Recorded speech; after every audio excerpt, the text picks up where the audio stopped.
Police বাহিনী এমন একটা জায়গায় চলে গেছে যে আসলে তারা জনগণ থেকে বিচ্ছিন্ন হয়ে গেছে। গত ৮ তারিখ থেকে এখন পর্যন্ত পুলিশকে অ্যাক্টিভ করার জন্য কোনো ধরনের কোনো ভূমিকা তারা নিয়েছে তা আমরা পাইনি। ঢাকা বিশ্ববিদ্যালয়ে সকল ধরনের রাজনীতি নিষিদ্ধ করা হয়েছে সিন্ডিকেট সভায়, এই মুহূর্তে পাওয়া খবর। আসলে এটি ভালো হলো নাকি কি মনে হয় রাজনীতিবিদ হিসাবে আপনার? আজকে অত্যন্ত নৃশংস দুইটা হত্যাকাণ্ড যা ঘটেছে তার জন্য তীব্র ক্ষোভ এবং নিন্দা এবং তার সুবিচার দাবি করে আমি বলতে চাচ্ছি যে ঢাকা বিশ্ববিদ্যালয়ে এই ঘটনাটি এই প্রথম নয়, এবং তার এর আগেও আমরা দেখেছি ঢাকা বিশ্ববিদ্যালয়ে একাধিক ঘটনা ঘটেছে। এমনকি যেটা আমার সহালোচক সুব্রত দা একটু আগে বললেন, বিশ্বজিৎকে যেভাবে কুপিয়ে হত্যা করা হয়েছিল, ঠিক একইভাবে বুয়েটে আবরারকে যেভাবে পিটিয়ে হত্যা করা হয়েছিল, গতকালকের দুইটা ঘটনা তারই পুনরাবৃত্তি। আসলে এই সরকার আসার পরে আমরা মনে করি যে সে সঠিক লাইনে যে আসছে না, তার ধারাবাহিকতায় এই ঘটনাগুলো ঘটছে। এটা কোনো বিচ্ছিন্ন ঘটনা নয়, কারণ আমরা যদি দেখি এই সরকার গঠন হওয়ার পরে গত ৮ তারিখ থেকে এখন পর্যন্ত পুলিশকে অ্যাক্টিভ করার জন্য কোনো ধরনের কোনো ভূমিকা তারা নিয়েছে তা আমরা পাইনি।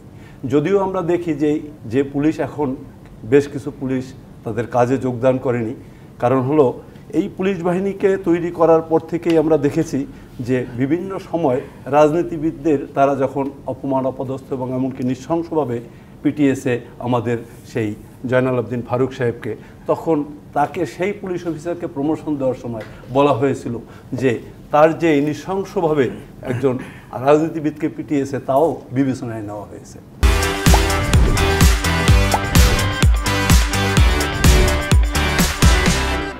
এবং এই পুলিশকে আস্তে আস্তে বাড়িয়ে দেওয়ার জন্য আমরা দেখেছি হাস্যকর কথাবার্তা নিয়েও বিভিন্নভাবে, যেভাবে আপনার রানা প্লাজা ভেঙেছিল তখন বলা হয়েছিল যে পিলার নিয়ে বিএনপি নেতারা ধাক্কাধাক্কি করেছে তার কারণে।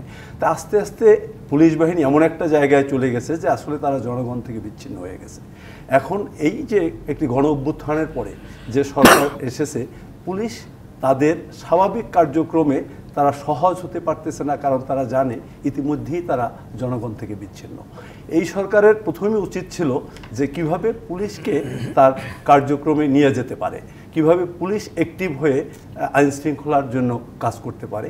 আমরা দেখেছি, যদি দেখেন যে পুলিশ যখন কাজ করেনি ৫ তারিখ থেকে ৮ তারিখ পর্যন্ত, তখন রাস্তাঘাটে কিন্তু এর চেয়ে কম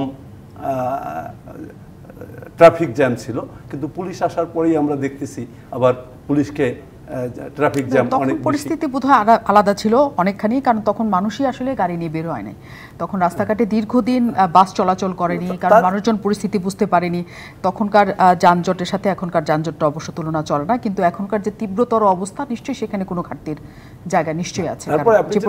বলেছেন যে হ্যাঁ, রাজনীতি বিরাজনীতিকরণের একটা ধারা কিন্তু এর আগে আমাদের মধ্যে চলে আসছে, সুতরাং বিশ্ববিদ্যালয়ে রাজনীতি করা যাবে না, ছাত্র রাজনীতি বন্ধ হবে। এইটা কতখানি সুফল বয়ে আনবে আমি জানি না, বরং এটার ফলাফল উল্টো হতে পারে।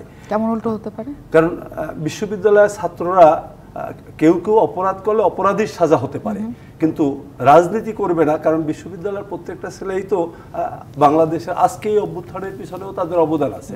এবং গত ১৬ বছর ধরে যে বাংলাদেশে মানুষের ভোটের অধিকার, মানুষের অধিকার প্রতিষ্ঠার জন্য তারা আন্দোলন করেছে, তারা ৬৯-এর গণ অভ্যুত্থানে তাদের অবদান ছিল, ৯০-এর অভ্যুত্থানে তাদের অবদান ছিল। আজকে যদি সেই সর্বোপরি ২০২৪-এর যে বৈষম্য বিরোধী কোটা আন্দোলন বিশ্ববিদ্যালয় থেকেই এটা শুরু হয়েছিল, সুতরাং সেই বিশ্ববিদ্যালয়কে যদি আজকে রাজনীতি নিষিদ্ধ করা হয়, তাহলে সেই ছাত্ররা এটাকে সহজভাবে মেনে নেবে, এইটা আমি মনে করছি। নিশ্চয়ই।